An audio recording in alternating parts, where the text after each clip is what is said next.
продовжуємо наш підсумки тижня. І в нас сьогодні, як вже наголошувалось, в межах один з головних чемпіонів цього тижневих реформ. Це реформи в системі державних закупівель. Цього тижня з третьої спроби парламент таки схвалив законопроект 2087. І фактично цей законопроект відкриває нову главу, новий розділ в розвитку. Dear colleagues, we'll continue discussing competition at the public procurement, and I'm very happy that Maksym Nefedov returned from Geneva, and he will tell us about future possibilities to improve competition, because after final approval, this is a law even if it's not signed by the president. And what are developments in this domain at the Ministry of Economic Development and Trade? Good afternoon, dear colleagues. Thank you for coming. I'm very happy that this draft law 2087A, which is the basic for public procurement. We view reforms in changing the laws, but in our case it's only half true, because we have legislative work and we have implementation part. Legislative part is related to anti-corruption and deregulation, and this law became 2087A, and second step that we are about to make is a draft law on electronic procurement. Talking about implementation of reforms, we are implementing pilot of electronic procurement, and everyone knows about it, called Prozoro. It's moving ahead so that the draft law is passed on electronic procurement, and we hope electronic procurement would be obligatory. We would already have a system that would be ready to support it from day one. So what is 2087A and why we divided everything in two parts? Based on the experience that it would be too hard to put every norm in one document, quite unclear for parliament members, and it just delays the reform movement. So we have divided the legislative work in two parts. One that relates anti-corruption norms, like publishing the protocols of trade, the possibility to see the discussion of tender committee. Company Alpha is selected, but what are the grounds, what were competitors, what are the advantages? Nobody knew before, but now everybody will know. Also, corporate rights of every tender participant. The government needs to know who we trade with, and if there is a suspicion of collusion, then there should be easy ways to discover those collusions without very serious investigative work. The regulation is second part. These are very important things. I always insist that reforms of public procurement is not just issue of the fact that we need to follow infringements better, and we need to control the procurers, but we need to create conditions where it would be easy for business to make procurement. Otherwise, we'll not have competition at tenders, and if there is no competition, we'll not have low prices, even if we do transparent procurement, because nobody needs transparent procurement of one participant, and that's why the regulation is very important. And the biggest change that we have introduced in 2087A is a question of post-qualification. That means that certificates that support qualification of company to participate in tender should be brought not by every company but only the company that can be announced as winner has a real chance. There is auction, the winner is chosen, and this winner needs to bring all certificates. If they don't bring all certificates, if they lied the tender committee in there, so the declaration in the beginning, then the next participant on the price has a right. That's a very simple change, but it's very important. Imagine that you're a small company. In order to participate in tender, you need to gather the package beginning with your financial reporting, certificate from police, certificate from tax inspection, and the whole set of others that will take time, the time of accountant and courier. Everything needs to be printed out, sealed. The courier needs to bring it somewhere and submit.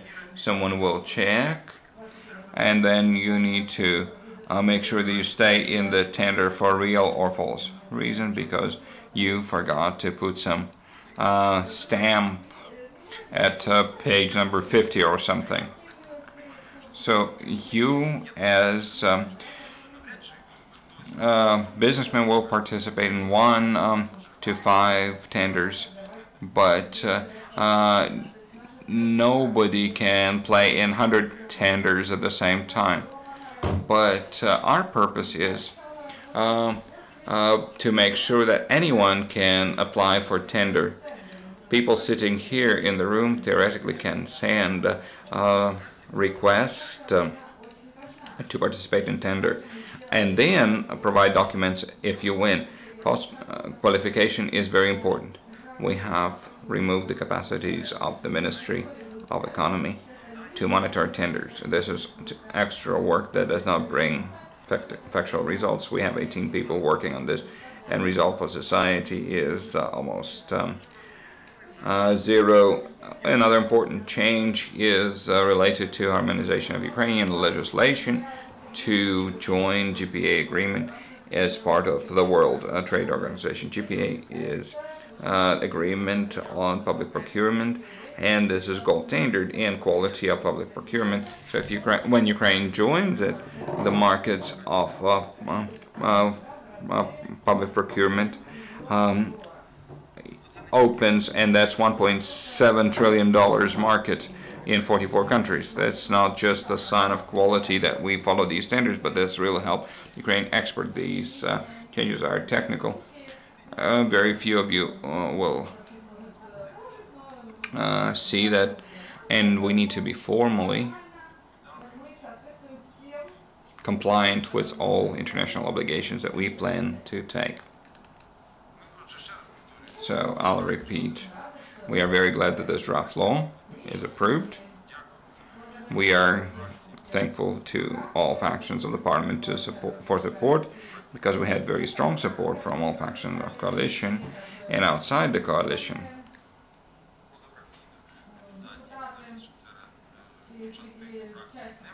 And some factions that are not part of coalition think that supports the fact that this draft law is really non-political,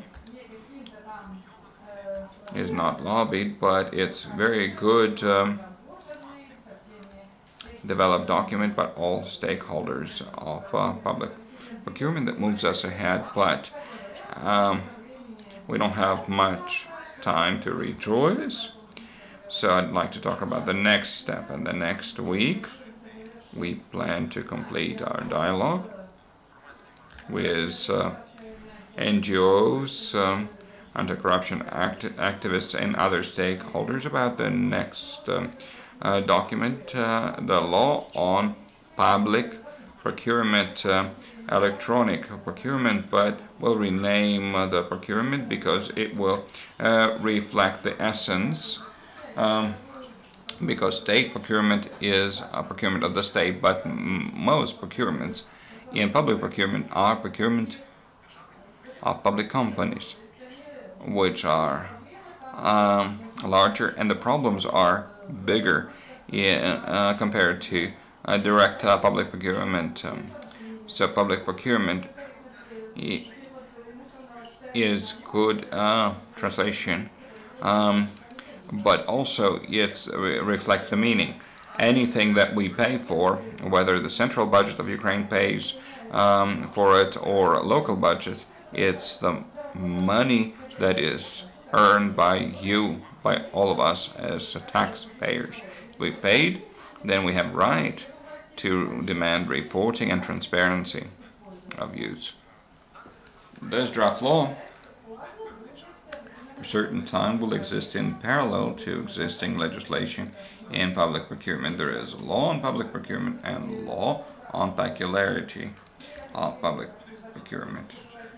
There will, for some time, another law would be working in parallel, and all government agencies, state companies will follow this schedule of moving from old system into new system.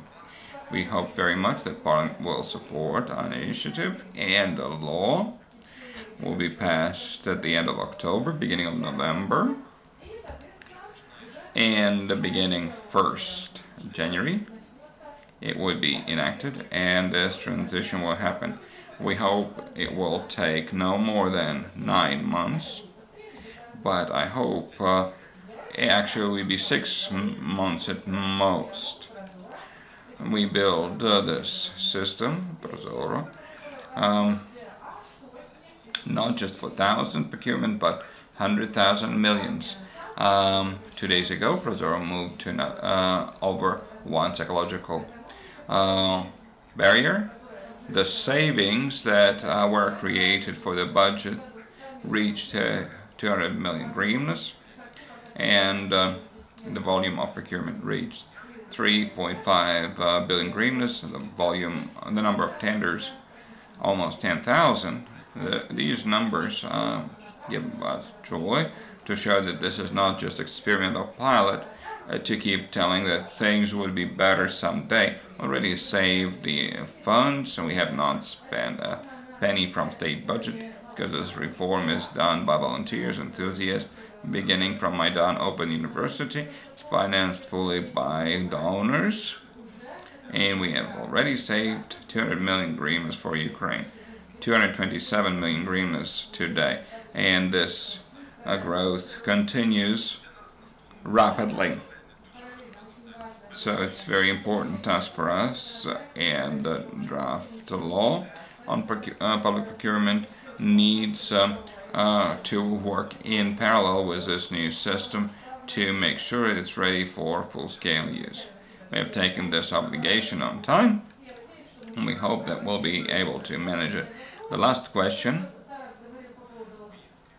about trip to Geneva, mentioned by Taras, that helped us in a committee's meeting on Wednesday, and the law was passed on Tuesday, and the request of Ukraine was well received by all present countries. We have received a positive response from EU, from US, from Canada, from Korea, from Taiwan, Switzerland, Norway, Japan. I hope I didn't forget anyone. And now we wait for a completion of procedure by every country. We hope this process will be ended at the end of October, and at first half of November there will be another session of committee, and the head of committee will hit the gavel and will announce Ukraine's join to this agreement. So it's important. And not just to increase the experts. Yes, we'll receive this direct economic assistance, but it's important that Ukraine will join the world obligation.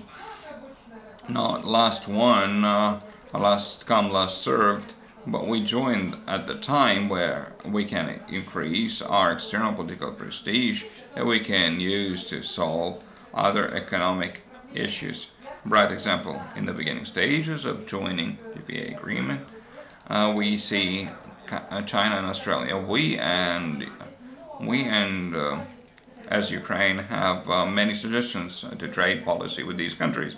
So if Ukraine joins in November, then we can begin our negotiations with them to find compromise if necessary. with them in our external economic activities. This is a very important step to show that Ukraine is a very well civilized partner.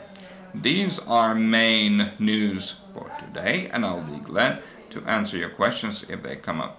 First question will come from me, because in the context of news on economy, at the end of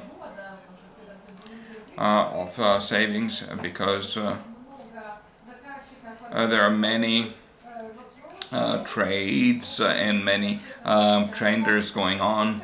Does Ministry of Trade formulate these requests for the next budget? Is there a connection from success of Prozoro in some optimization of state budget expenses, because the tax reform discussion is connected to the cost of state budget, and all the discussion becomes more hot? Do you join this discussion in any way? Yes. We work with Ministry of Finance. It's hard for them to forecast some number because the budget is not philosophic document. It's based on the law that exists today. So the procurement system today exists as a pilot, and we have more or less than 1% of the whole procurement is done through this system, but part of our agencies have already taken obligations. Like Ministry of Defense said that they will send the funds saved at procurement for special forces, uniform and equipment. Some agencies expect economies, and this economy is discussed with IMF when our obligations are discussed. So I'll repeat, I hope very much that next step will be approved by the Parliament, and the draft law will become the law, and we'll not talk about pilot and 1-2% on public procurement as part of experiment, but it will become obligatory for majority or even all procurers in Ukraine. Then the volumes of the economy would continue to grow. But in order to give you context of how it can be, we assess about 50 billion hryvnias, 20% of state procurement, as corruption losses or inefficiency losses. So this is our field that we need to take away from corruptioneers and non-professionals.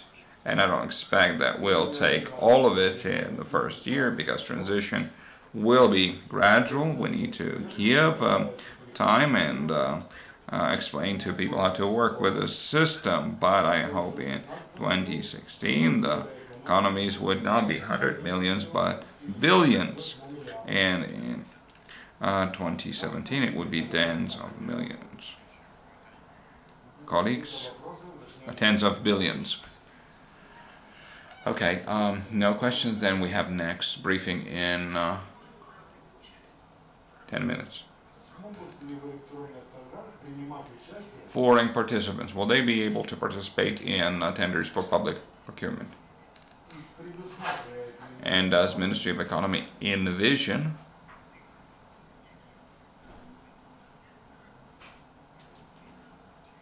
importing those resources bought at through foreign companies, to bring them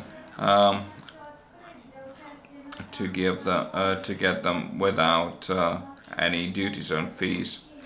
Actually, I would disagree with you, because every international company can join our public procurement, and it's not a new norm. It has been working for 10 years. The share of foreign participants is very small, less than 0.5%, and even there are specific procurement of Ministry of Defense. No, we don't envision any benefits for international players, for the players. Of course not. we want to give equal conditions to all participants. Foreign suppliers of gasoline playing the same rules as Ukrainian suppliers of gasoline. This is a principal policy. We don't want to subsidize anyone in this market, especially foreign suppliers. Other legislation must be non-discriminative, of course. Colleagues, if no questions, I'd like to summarize to insist that in addition to this success, we need to pay attention to the fact that all reforms in Ukraine are interconnected, and if we talk about tax reform, and every budget economy allows to be braver in tax reform. So, in fact, every success of one side can join general success in Ukraine that we all seek, and that we work together in Ministry of Economy. I support Taras, and we're thankful to Ministry of Justice for opening the registries, because we really plan that in electronic procurement system, no paper documents would be necessary, and you can join the Ministry of Justice registry and nothing will be done on paper. Effective synergy. Just very soon we'll have a briefing dedicated to art. A couple more minutes.